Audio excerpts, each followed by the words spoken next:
John Brown was a leading figure in the abolitionist movement in the pre-Civil War United States. Unlike many anti-slavery activists, he was not a pacifist and believed in aggressive action against slaveholders and any government officials who enabled them. An entrepreneur who ran tannery and cattle trading businesses prior to the economic crisis of 1839, Brown became involved in the abolitionist movement following the brutal murder of Presbyterian minister and anti-slavery activist Elijah P. Lovejoy in 1837. He said at the time, "Here, before God, in the presence of these witnesses, from this time I consecrate my life to the destruction of slavery." Early life. Brown was born on May 9, 1800 in Torrington, Connecticut, the son of Owen and Ruth Mills Brown.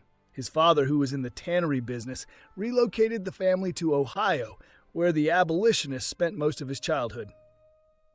The Brown family's new home of Hudson, Ohio, happened to be a key stop on the Underground Railroad, and Owen Brown became active in the effort to bring former enslaved people to freedom.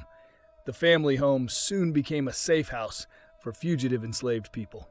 The younger Brown left his family at 16 for Massachusetts and then Connecticut, where he attended school and was ordained a congregational minister.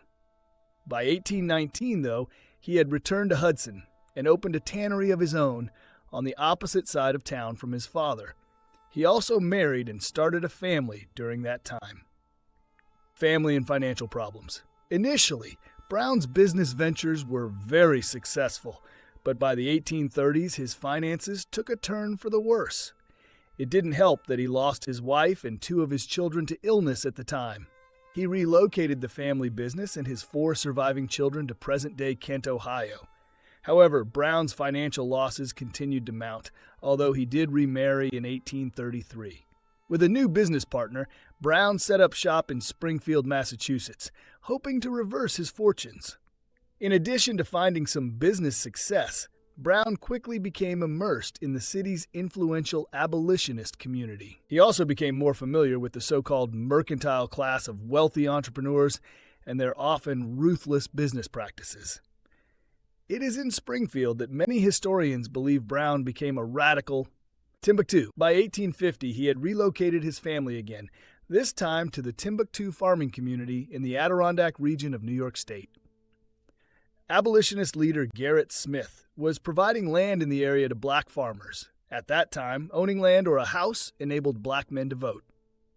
Brown bought a farm there himself near Lake Placid, New York, where he not only worked the land but could advise and assist members of the black communities in the region.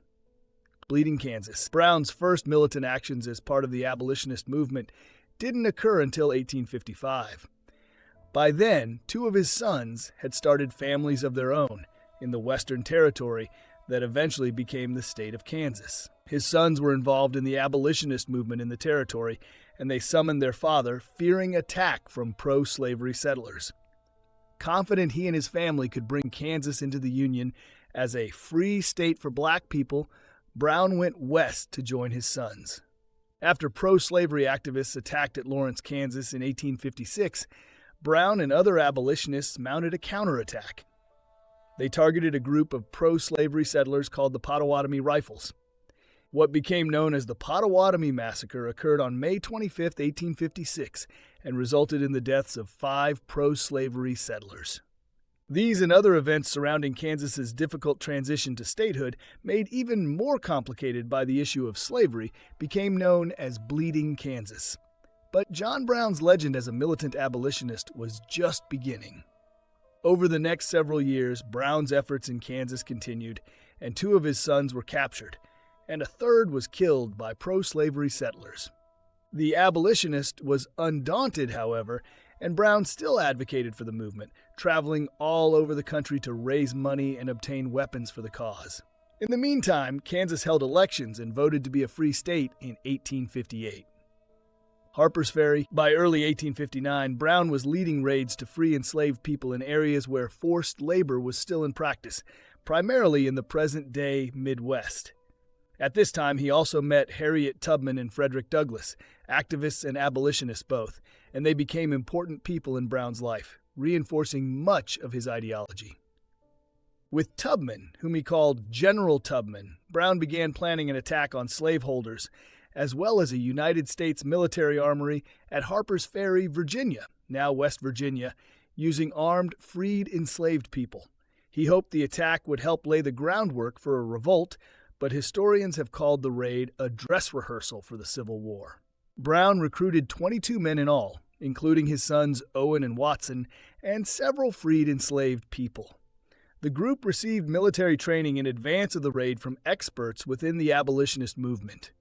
John Brown's raid, the operation began on October 16, 1859, with the planned capture of Colonel Lewis Washington, a distant relative of George Washington, at the former's estate.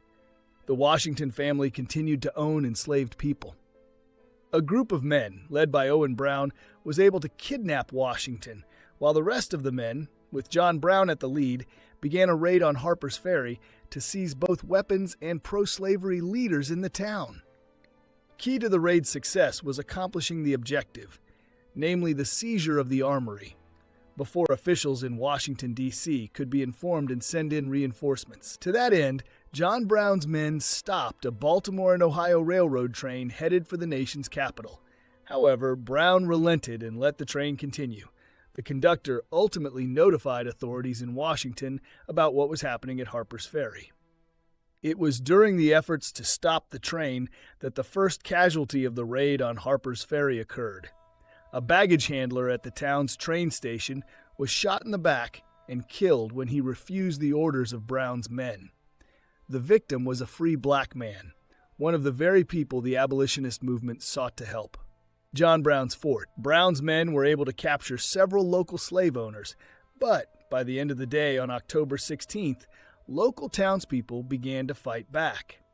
Early the next morning, they raised a local militia, which captured a bridge crossing the Potomac River, effectively cutting off an important escape route for Brown and his compatriots. Although Brown and his men were able to take the Harper's Ferry Armory during the morning of October 17th, the local militia soon had the facility surrounded, and the two sides traded gunfire. There were casualties on both sides, with 4 Harper's Ferry citizens killed, including the town's mayor. A militia made up of men from the Baltimore and Ohio Railroad arrived in town and assisted local residents in countering Brown's attack. Brown was forced to move his remaining men and their captives to the Armory's engine house, a smaller building that later became known as John Brown's fort. They effectively barricaded themselves inside. The militia attack was able to free several of Brown's captives, although 8 of the railroad men died in the fighting. With no escape route and under heavy fire, Brown sent his son Watson out to surrender. However, the younger Brown was shot by the militia and mortally wounded. Robert E. Lee and the Marines. Late in the afternoon of October 17, 1859, President James Buchanan ordered a company of Marines under the command of Brevet Colonel and future Confederate General Robert E. Lee to march into Harper's Ferry. The next morning, Lee attempted to get Brown to surrender, but the latter refused. Ordering the Marines under his command to attack, the military men stormed John Brown's fort, taking all of the abolitionist fighters and their captives alive. In the end, John Brown's raid on Harper's Ferry ended in failure. John Brown's body. Lee and his men arrested Brown and transported him to the courthouse in nearby Charlestown, where he was imprisoned until he could be tried. In November, a jury found Brown guilty of treason against the Commonwealth of Virginia. Brown was hanged on December 2, 1859, at the age of 59. Among the witnesses to his execution were Lee and the actor and pro-slavery activist John Wilkes Booth. Booth would later assassinate President Abraham Lincoln over the latter's decision to issue the Emancipation Proclamation. After he was executed, his wife, Mary Ann Day, took John Brown's body to the family farm in upstate New York for burial. The farm and gravesite are owned by New York State and operated as the John Brown Farm State Historic Site, a National Historic Landmark.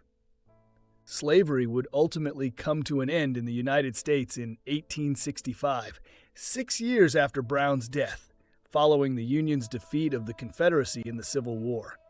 Although Brown's actions didn't bring an end to slavery, they did spur those opposed to it to more aggressive action, perhaps fueling the bloody conflict that finally ended slavery in America.